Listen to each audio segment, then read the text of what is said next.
Good afternoon, everybody. Thank you very much for joining us this afternoon and wishing you all the best for 2025 and the beginning of a great year ahead. As is tradition, MAGNiTT has recently published its end-of-year reports on emerging venture markets. And today I take the opportunity to share some of the insights from the report and, as is tradition, open it up for any Q&A that you may have and answer any questions that may be interesting for yourselves. For those of you that may be joining us for the first time, there are a few people in the registrations. MAGNiTT is a venture capital data platform focused on emerging markets. That's a term that we coin as Africa, the Middle East, Southeast Asia, where we also cover Pakistan and Turkey. And for anyone who hasn't already managed to download a copy of the free report that is pretty extensive, there's a QR code here and someone from the team will share some of the links for you to be able to access this. And so if you do have any questions throughout, please do share them in the group chat and we'll try and get to them at the end. I do want to share a special thanks to HSBC, who we've partnered with. This has been a long-going relationship that we've had with HSBC. They're keen to develop the innovation and open banking here in the region, and I think they're one of the few global players that have a very strong regional presence. And so for any startups that are interested in this space, they're one of the leading banks to support, especially with the experience that they have out of the UK and other jurisdictions. This is something that they'll continue to roll out here in the MENA region. And so this webinar today specifically is in partnership with HSBC, and we thank them for their support. Jumping into the numbers. So as has become a little bit of a tradition, and I've mentioned to the team that it's extremely important to put venture capital in the context of what's happening with regards to the macroeconomic environment. There's a couple of things that were quite notable in terms of positive macroeconomics in 2024. Record stock exchange, interest rates beginning to decline, AI being a big global player, global IPOs still relatively slow, and US growth showing some signs of recovery in terms of the data. I've said this on several podcasts previously, and I kind of repeat it. It's very difficult to connect what is the public markets to the private markets. If you look, and here you have just three specific indices for the Dow Jones, NASDAQ, and S&P, each of which were at record highs at some point in 2024. And that's off the back of what were record highs in 2023. You can see a slight dip and correction, which we've almost forgotten about back in 2022, which was the onset of the slowdown of the macroeconomic environment, again, when interest rates began to increase in the US post the COVID era of 2020. But you can see in the public domain that, driven by the Magnificent Seven, if not the Magnificent 20 as it's becoming, that the public markets are seeing a lot of positivity. And as we head into the inauguration of President Trump next week, there are a lot of questions around the strong fundamentals of the US economy, as well as the global economy with regards to the public markets. How does that relate to the private markets and the localized companies is a question that we continue to struggle with and try and understand. Ultimately, what is this based on? So I have many friends who are in finance from university, and they keep talking about that the markets are extremely driven by interest rate fluctuations. If you were to transpose the drop in 2022 and then the beginning of the increases, again, to a certain extent, you'll start seeing that the rising interest rates have been negative for public markets, and then the declining interest rates and the estimates for declining interest rates has been a positive to the growth of public markets. And this has also been a key driver, in my opinion, of what happens in the private capital space. I mentioned, and I just did a very extensive podcast with Lulu, and I thank her for that, where we explained exactly what's happened in the last 5 years in the context of COVID, the opulence and the excessive investment that was done in terms of liquidity in 2021 and 22, and then the beginning of the decline that happened from 22 to 23. So if anyone's interested, then we spent a good 10 minutes talking about it. But essence, the declining interest rate environment that we're seeing ourselves sets it up for continued strength in the public market space and is positive for the private capital space, as the crowding out effect means that the potential opportunity cost of investment is lower than it would have been at peak levels. Now, interesting to note, as you can see here, from the highest level of interest rate to where we're at is only around a 1 percentage point drop. Those are 3 to 4 successive declines. We have already heard from Jerome Powell back in December that there is a lower estimate for the total number of rate cuts that are expected in 2025. However, the view is that it is likely that we will see potentially 2, if not 3 rate cuts heading into 2025. Now, there's conflicting data from the US. Obviously, the job results that we saw that came out last year were positive. The labor market remains strong. Inflation seems to be curtailed, which means that there is less likely to be aggressive interest rate drops. But again, in terms of venture capital, it's important to try and understand some of these trends. In fact, regionally, we see, at least in Saudi Arabia and the UAE, very much in line with what's happening globally. But in other markets, for instance, Egypt, interest rates are at record highs relative to years gone by. And this has definitely impacted not only liquidity, but it's also impacted the valuation of the lira, the pound itself, the currency, which has been a challenge for other markets in the region. AI has become really a hot topic. I mean, we talk about the Magnificent Seven. We talk about what was the biggest driver for public market growth in the last 2 years. And last year was very much categorized by AI. The NVIDIAs of this world, the adoption of AI by the big tech companies has really bolstered what was stagnating growth in the US and really pushed the public markets. In venture, it's become very much a hot topic across all investments. This is from CB Insight's annual report, and it highlights close to 37% of all venture capital investment globally comes from AI investments. Now, MAGNiTT is very keen on continuing to track and actually apply some of this logic. On the second half of last year, we started mapping out AI companies or the descriptions of companies on MAGNiTT and then mapping them to AI. And we'll be looking to translate that onto the platform for our clients. But what is notable, at least at a high level, without giving specific figures just yet, as we're working on sharing this information, we're talking literally percentages of AI investment. We can see that this is something that is extremely prominent in global markets, but here in the region, actual native AI investment, not AI enabled or ancillary services, is still very small relative to the global venture capital landscape, which in itself presents an opportunity for the current year. IPOs, this remains a hot subject.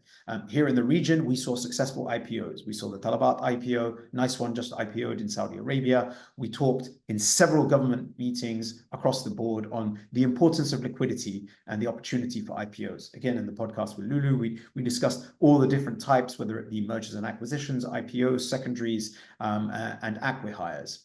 Here, what we're seeing is at a global level, the appetite for IPOs is still somewhat dampened. In fact, globally, we saw a decline in the total number of IPO activity in terms of number of transactions and total amount of IPO proceeds. That is a little bit different by different geographies. At least here, you're noting that the Americas did see an increase year on year, Asia Pacific seeing a big decline. But net, we have yet to see the window of IPOs open aggressively, and the success of those IPOs come into question. Zubair from MENA Bytes put an excellent piece talking about even the MENA IPOs and the success of those relative to when they actually listed. So there is a lot of question around, is this the year that we start seeing more IPOs, more successful IPOs globally, and how does that translate to the MENA market? And finally, when you look at some of the economic data, effectively the US GDP data is relatively flat. For some, that is positive. For others, is soft landing. Now that the Trump administration is coming in, there's been a massive discussion around tariffs, stimulus to the economy, what's going to be happening to tax rates, what's going to be happening in terms of geopolitics globally, and the impact of that on the American market. If there's anything that we take away from their first administration, it's America first. So if they believe that the strong fundamentals of growth of the US markets are extremely essential, a lot of measures will be taken to try to continue to bolster economic growth within the US and the impacts of that on the public markets. What on a positive side is that we have seen, at least for the region, specifically the Middle East, the continued development of relationships with local GCC entities to support cross collaborations, whether it's in Saudi Arabia, the UAE, Qatar, or the wider region. So the implications of that will be interesting to see. And only next week on Monday, when he's inaugurated, we'll start seeing the impacts of some of the policies and things that he puts into place. But effectively, GDP in several geographies has been somewhat flat or declining year on year, depending on specific geographies. And I think that's important in the context of what's happening in terms of venture. And even on an inflationary basis, I mentioned interest rates. Interest rates tends to be a key mechanism and equipment that's used to curtail inflation. As you can see, the stated goal is around 2%.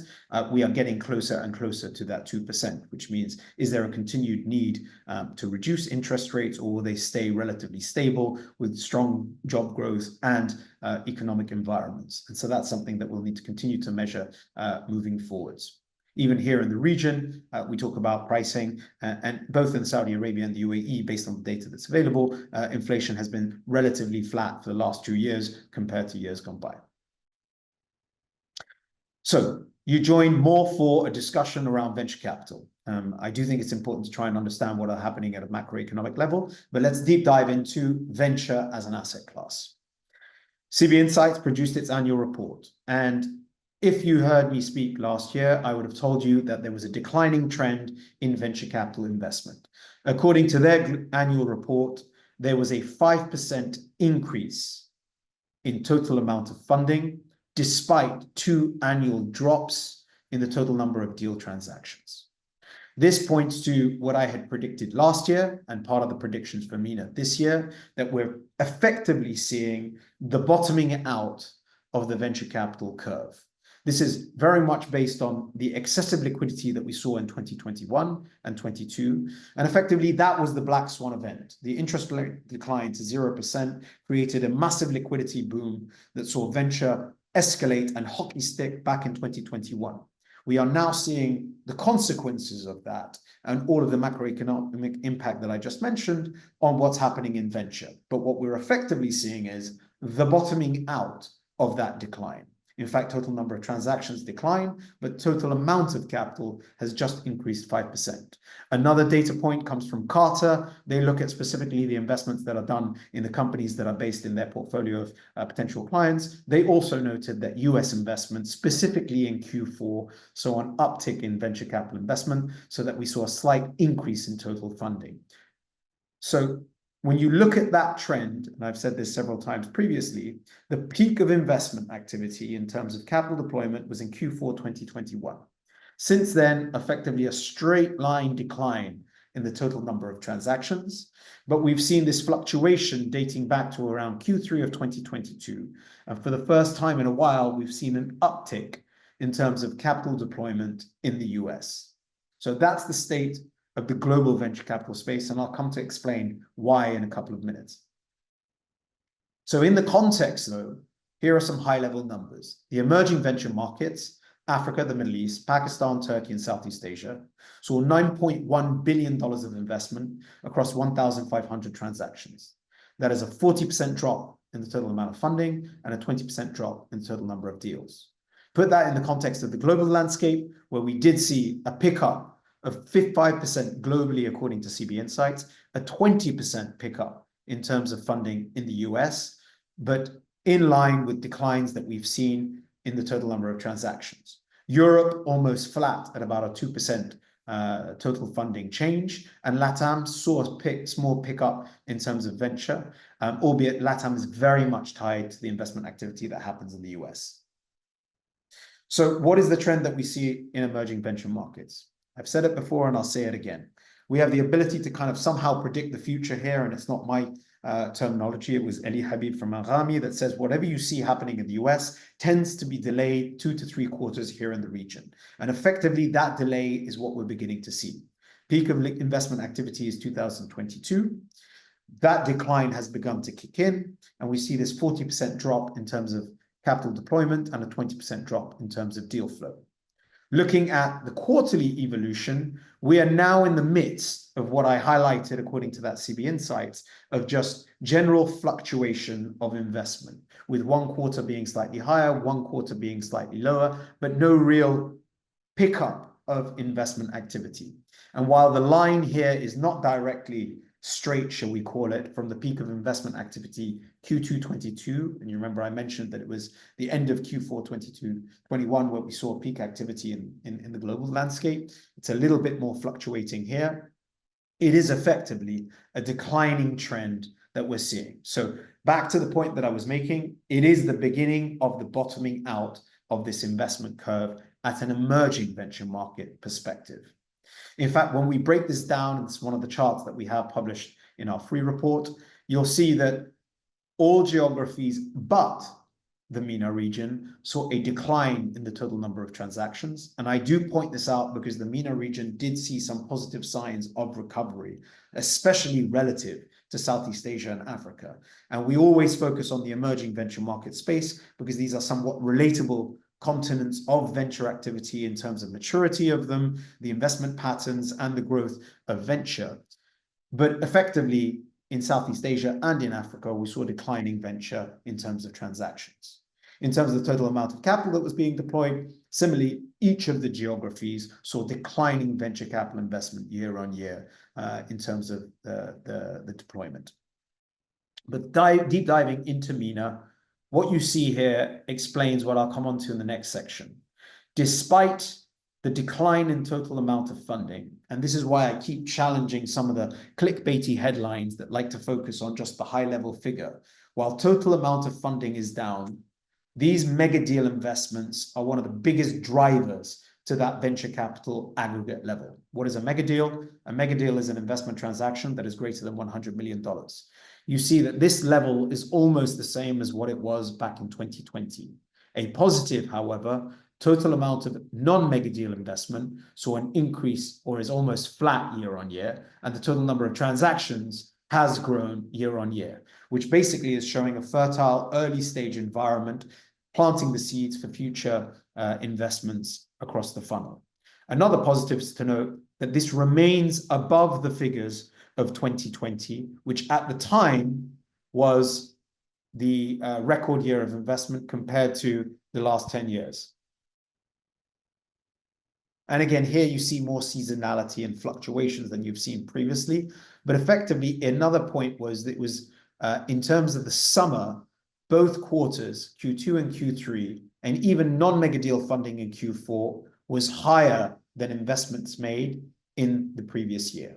So positive signs of potential recovery. And one of the predictions that we have heading into 2025 is that we will see more investment year on year on aggregate, albeit that we don't expect a hockey stick of venture investment. Now, here's a little bit of a breakdown at a high level of the different geographies and continents based on the total number of transactions and the total amount of capital. As you can see, slightly more green at a global level where we're seeing a bit of a recovery, albeit the total number of transaction decline remains a certain worry in other geographies where it continues to be declining year on year. What is it that has driven this slight increase in investment aggregate in the global landscape? So when you look at mega deal investments, this is what effectively drives the high level figure. The question being why? Well, you might have 100, 200 for the sake of MENA early stage investments that are ticket sizes between $1 and $5 million. In fact, close to 50% of all transactions were early stage here in the MENA region, but they won't drive that high level figure compared to a single $100, $150 million transaction that aggregates the top level figure. And as you see here, Q4 saw the pickup of the total number of transactions and aggregated funding of mega deals that began to go back to figures we saw at the end of 2020 in terms of global venture. Here in the region, this is the emerging markets, it has remained relatively muted. On average, we're seeing about 4 or 5 mega deal transactions per quarter compared to the highs of the peak liquidity where we saw double-digit figures of mega deal transactions. And actually the percentage contribution, and this is effectively everything that I was speaking to, of mega deals as a percentage concentration of the aggregated figure has begun to creep up. In the peaks of 2021, it was around 55 to 60% of all capital came from mega deal transactions. This dropped to around 35 to 40%. In Q4, it picked up in the global landscape. Here in the MENA region, the peak of that mega deal concentration was around 45 to 50%, which is the average for the lower figures for global. And we went down to levels of around 35 to 40% concentration in the last years. So where are investors investing? Well, again, one positive specifically in MENA where we saw an uptick in the number of transactions is there is a clear preference of investors towards early stage investment over late stage, and specifically $1 to $5 million tickets. Those can be categorized as seed investment rounds. Now, naturally, I'm not an investor, but anecdotally in speaking to investors, if you expect an exit between 7 to 8 years, based on the data that we have available to us, then it is more likely that you are investing in an economic downturn where founders have a frugal mindset and make that money work for them than they did compared to years gone by. And it is more likely that they invest now for a payoff of 6 to 7 years than to try and do a Series B investment where it is not necessarily evident where the next investment round will be coming from or where that liquidity event will be taking place. And so naturally, while the question around the availability of dry powder comes into question, the reality is that the area that we have seen almost across the board an increase in the total number of transactions is $1 to $5 million at early stage.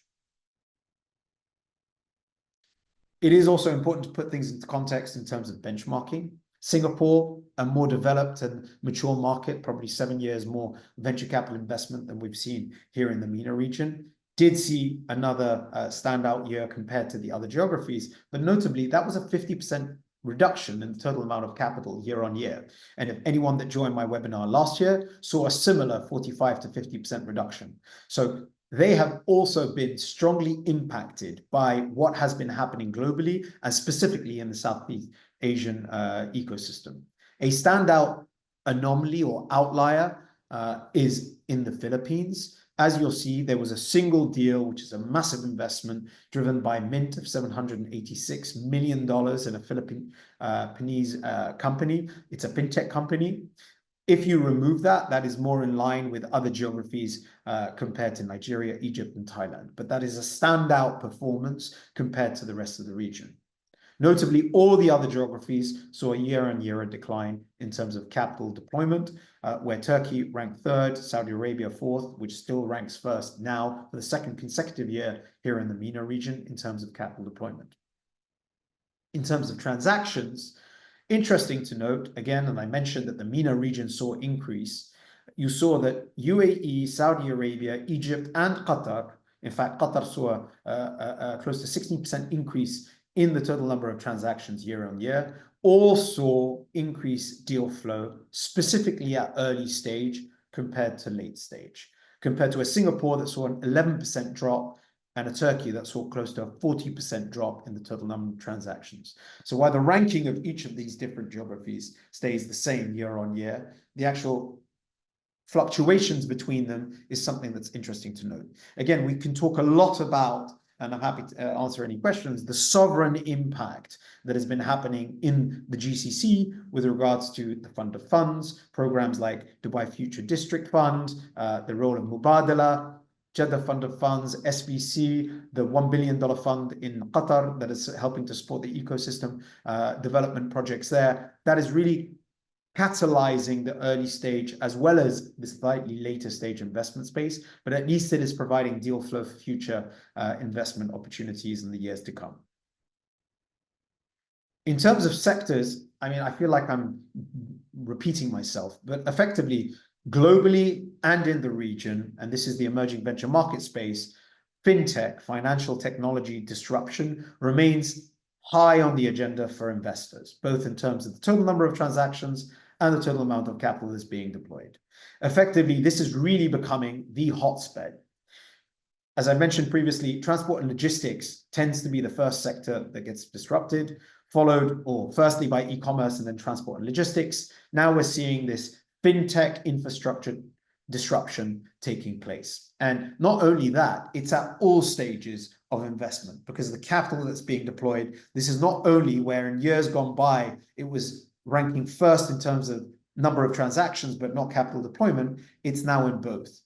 For emerging venture markets, I think it's one of the predictions that we put in our article that we can potentially share, the 5 predictions that we made for 2025. This really creates a fertile environment for cross-pollination across different geographies. I mentioned Mint. There are several fintech players in Southeast Asia. The collaboration that's happening between Singapore fintech events and those that are taking place in Saudi Arabia and the UAE, the regulators that are being present at conferences that are taking place across both of those jurisdictions, that really presents itself as an opportunity, not only for investment, but for consolidation. Each of the markets have different regulatory environments. They have different needs and requirements, a different understanding of the customer base. But where there are similar companies doing things across geographies, there's consolidation opportunities that present themselves heading into 2025.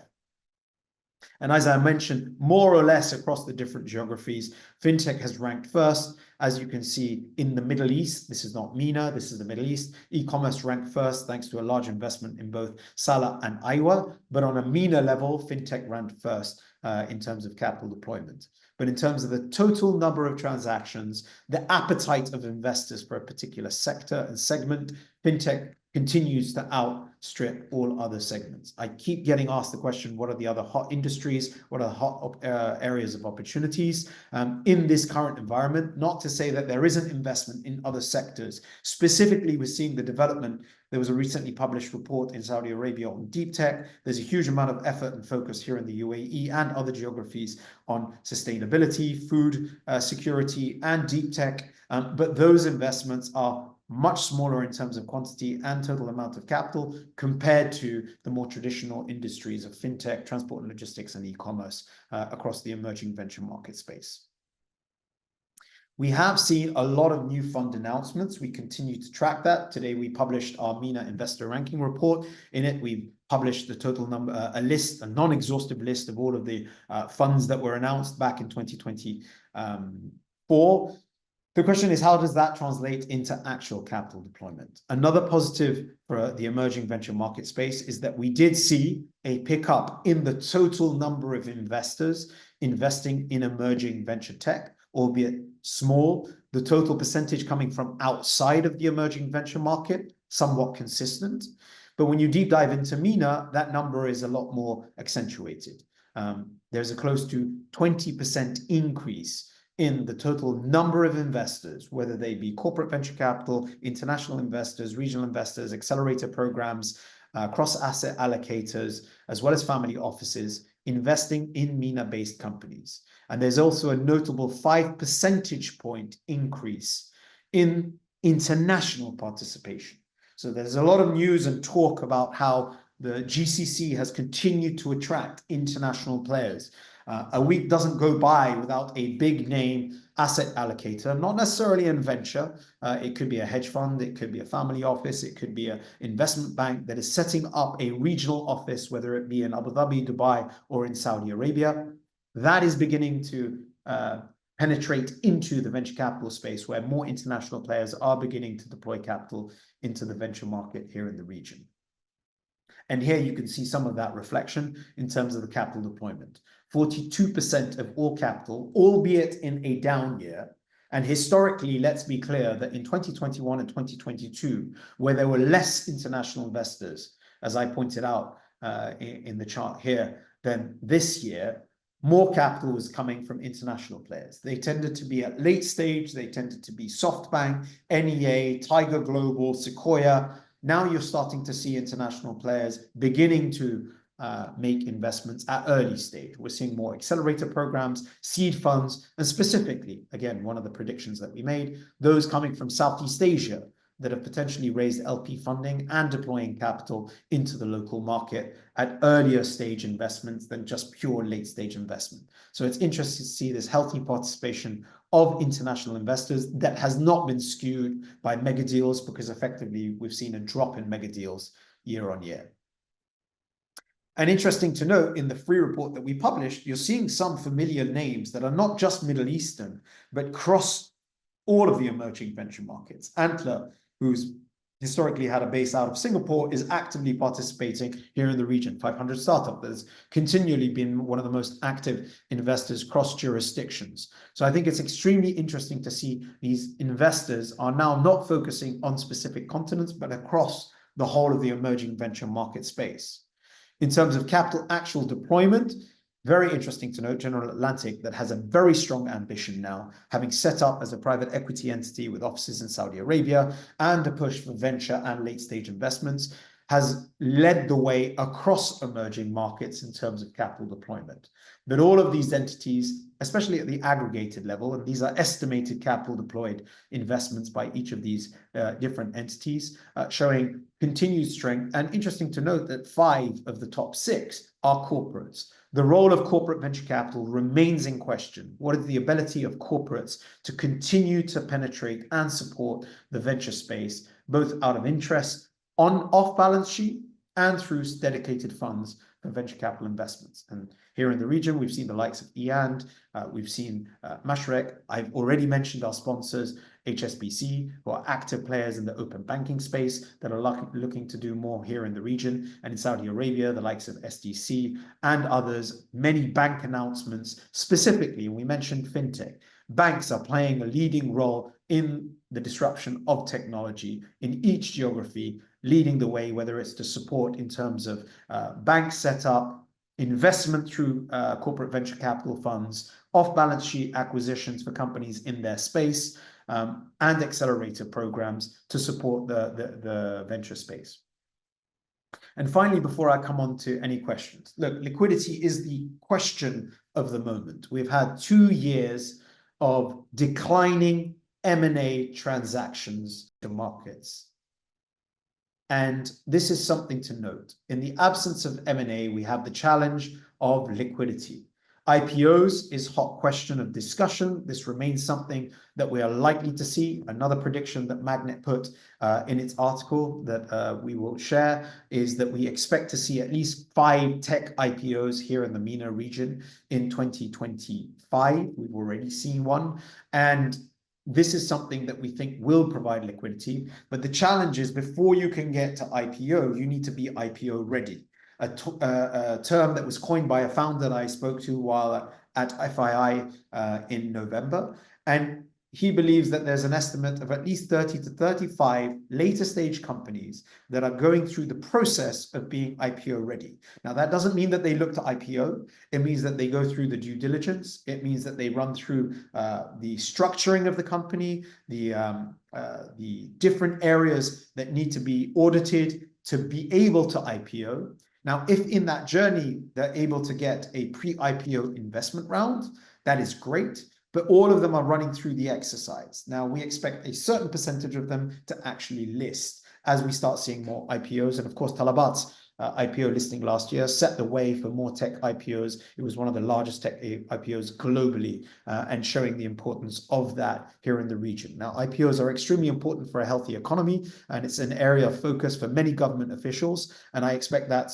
to support. But ultimately, historically, we've seen that M&A transactions, mergers and acquisitions, is the key driver of liquidity of companies in the emerging venture space. But we saw 2 declining years of M&A activity. And even here in MENA, Africa, and Southeast Asia, this is one question that now I made 2 years of predictions that M&A will be a record year of M&A. I believe that next year should be more positive than it is this year. I don't know that it'll be a record year, but anecdotally, with valuations coming down, economies strengthening, interest rates coming down, strategic interest in geographies like the Middle East and Southeast Asia continuing to grow, that presents itself an opportunity for global players, well-funded tech companies, corporates in the jurisdictions for M&A, not only within their geographies, but cross-geography. And so that really is one of the thematics heading into 2025 that's important to track. Before I come on to any questions, and please do share them in either the chat and we'll get to them, and or the Q&A box. How can MAGNiTT help you? So we're very keen to see how we can support anyone on the call, whether you be government, corporate, big tech, investors. Our goal is to be as comprehensive as possible in terms of the data that we provide around venture and, in the future, other asset classes. For now, the focus is deal transactions, companies, identification of trends, and our directory. If you speak to someone in the team, and if you can, the team can share the sales at MAGNiTT, as well as the enterprise page. If you're interested in learning more, please reach out, as well as being able to manipulate the data to your needs and requirements. And in terms of research, we've just published the MENA report. We did the UAE report today, as well as the MENA investor ranking. Next week, we'll be publishing Saudi, and there we have a whole series of reports that will be published. For anyone that's interested in downloading the report, I'll leave this QR code up. You can download the report and speak to our sales team for further access. Just give me a minute. I'm going to quickly pull up the chat and then see some of the questions that I'll come on to. So please feel free to add them in the chat.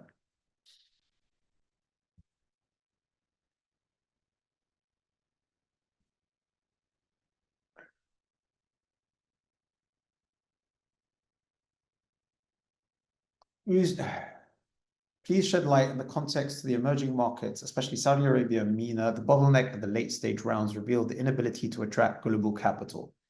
Musar Hussain. I don't know that it's the inability to attract global capital. As I kind of alluded to and mentioned, this is a global phenomena that late stage investment has been very much put into question. Late stage is always challenging when you are unable to see where the next investment round is likely to come from and when an exit is likely to come from. I've extensively explained that exits are on the decline, IPOs are very much still in question, the window is yet to open, and the availability of late stage capital is challenging. So I don't know that it's necessarily global capital.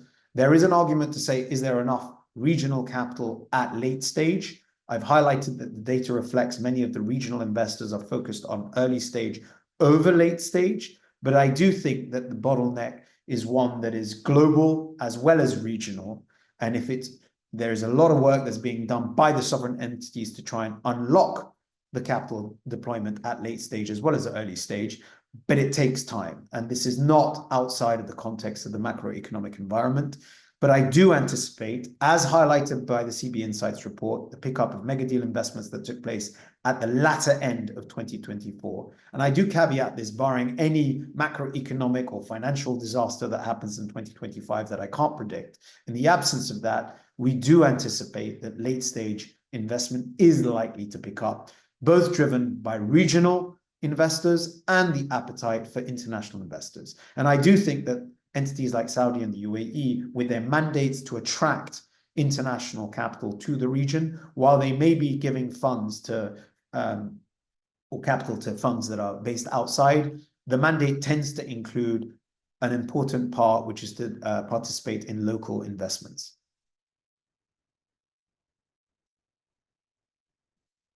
Do you have any insights regarding ROI, MOIC, and MENA-based VCs versus global VCs? We do not have on hand to be able to share, but that's a great question and something that we can look into. If we took out investment by government incentives such as SVC and Jeddah, will early stage still represent the most funded stage? I think it's in spite of the support that comes from SVC and Jeddah that early stage remains the most fertile. I think that this is just a natural evolution of the wider venture space, because it's not just here. I showed you the slide earlier with regards to EVMs.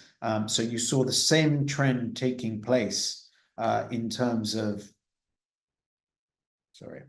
the same trend that was taking place in both in Southeast Asia and Africa. It's one of the reasons that I love what we do at MAGNiTT, is that you can look at other geographies. Southeast Asia, a slightly more mature market than the MENA market, did see an uptick at early stage compared to years gone by. Africa specifically saw a pickup in early stage relative to later stage. And again, this is in the context of relative to other stages. In all of them, you can see that there are a declining number of total transactions. But I would be remiss to not mention that, of course, the likes of SVC and Jeddah, when you see the fund announcements, do deploy capital into early stage funds, accelerator program collaborations.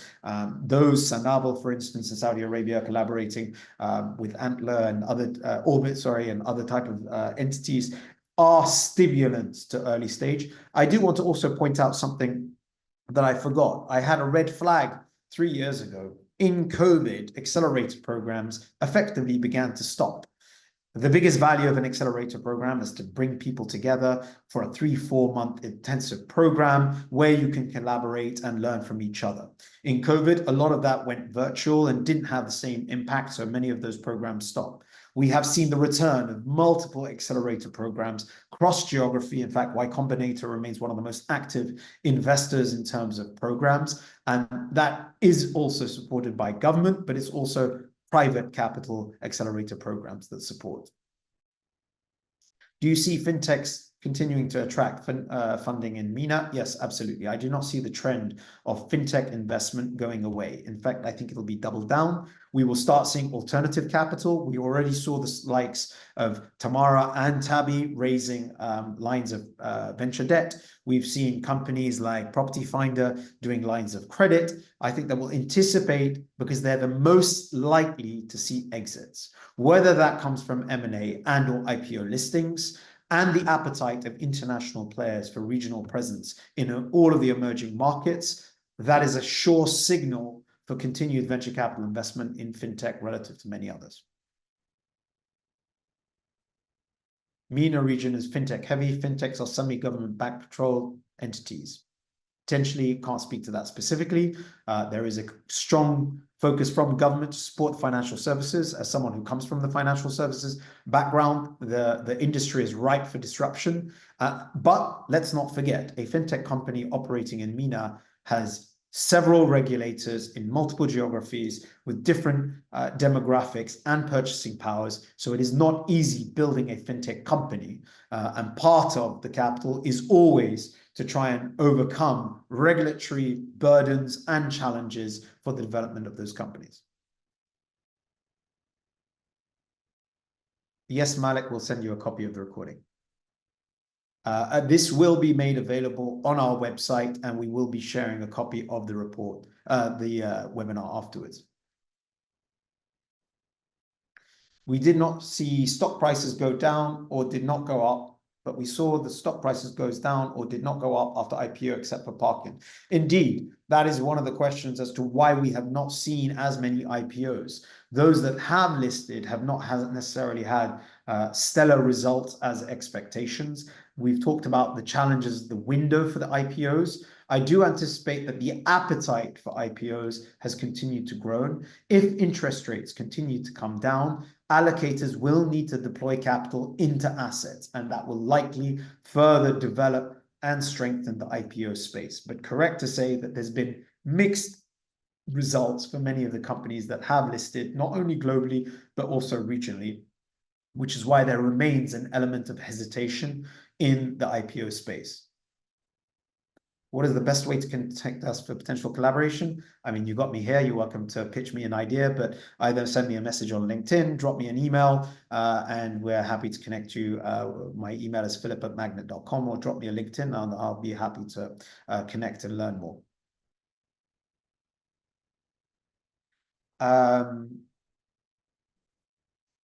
Are there data looking at the UK-Saudi activity? Not specifically. We look at the investment activity at what's happening in Saudi Arabia, not specifically the collaboration across the UK. Based on the data, what can governments in the MENA region do to attract more capital? Is it mobilizing funds, more investors, DFIs, corporates, or is there a need for a stronger pipeline of startups or GPs to manage? Patience. I mean, ultimately, one of the biggest challenges is that this stuff takes time. As I mentioned on my podcast with Lulu, this is now the second decade of the evolution of the venture space in MENA. The first decade started more or less when the first capital funds, whether that's MEVP or WAMDA, started deploying back in 2012, 2013. We're now entering the second. Now, that's not to be flippant. Obviously, there are specific initiatives that we would look to try and support. I think the challenges remain the same. Number one is scalability. How can we have a slightly more unified MENA market that is attractive for companies to scale into?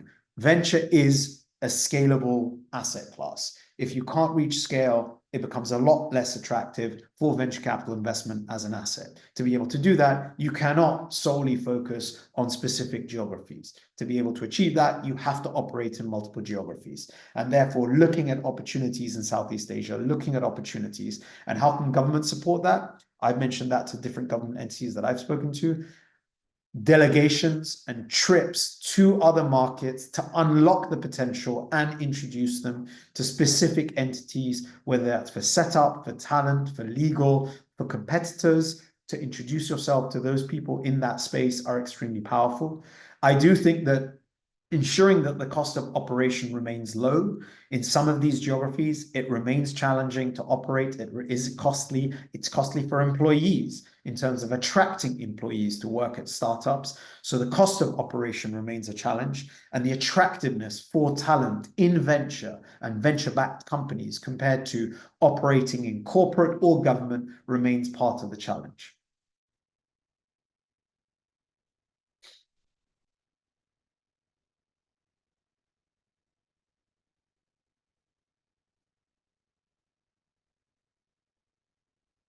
Based on the data, alternative financing being lined up, are business models shifting, and what do investors, VCs have opinion on this? Expected to become a winner take all space, or do you still get others doing well?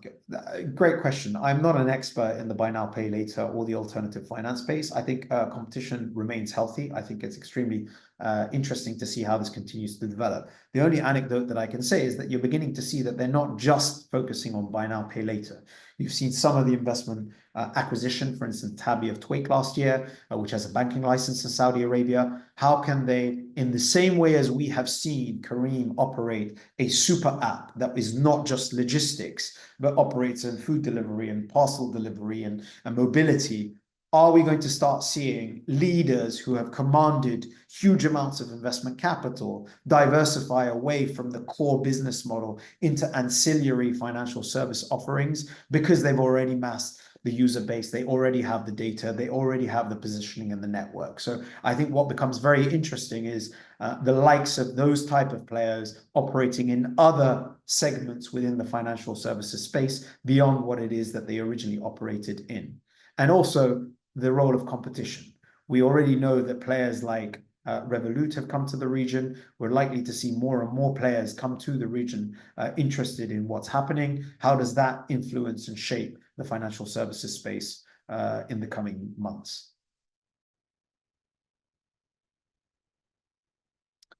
If there are any other questions, I'll be happy.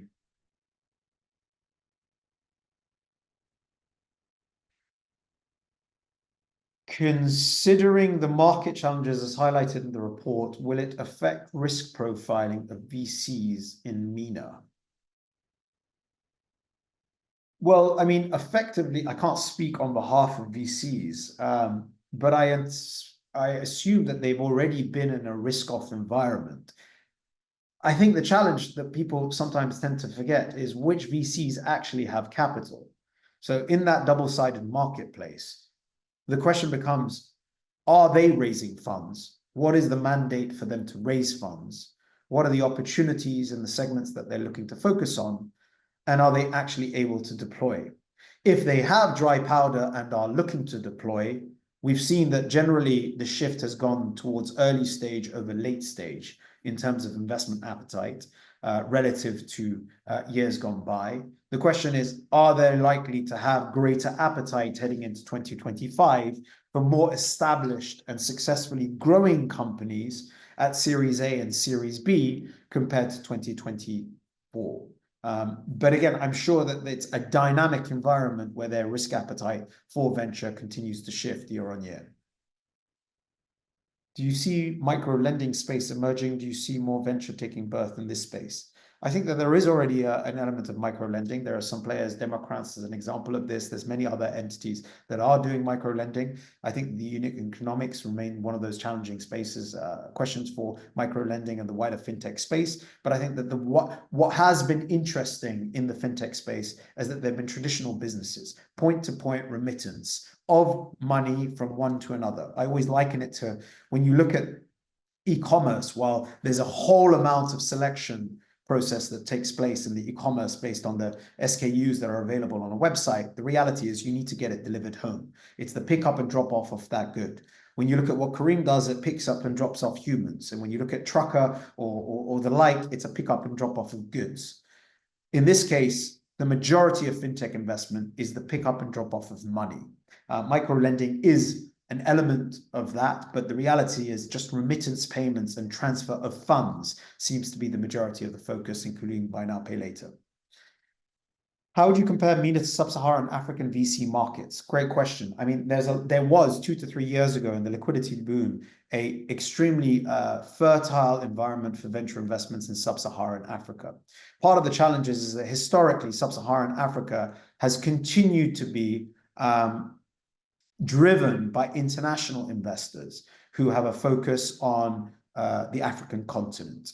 And the difference here in the MENA region is that specifically in the GCC, sovereign entities have been the driver of growth of venture capital investments. Not to say that there hasn't been support from governments, for instance, in Nigeria and other jurisdictions, but it's been private capital and international DFIs that have driven the sub-Saharan continent in terms of venture capital investment. Here in the GCC, it's been more driven by sovereign wealth fund and sovereign entities that have fueled the venture space.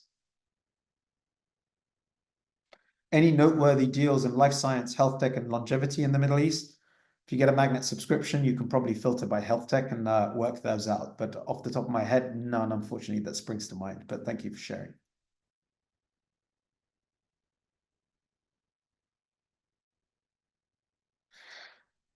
Great. Thank you very much to everybody. Again, I'd like to thank the team at HSBC, a partner of ours on this, this webinar. It's been great to see the work that they're doing in the innovation space. Please do click on any of the links and reach out to the team if you're interested in any of the areas that we've mentioned. We'll be more than happy to support you with research, insights, and the data. And we'll be looking forward to having you on future webinars that we'll be hosting. Thank you very much. Have a great 2025 and look forward to connecting with you. I'll be at Super Returns later this month in Saudi Arabia and then Leap in February. All the best.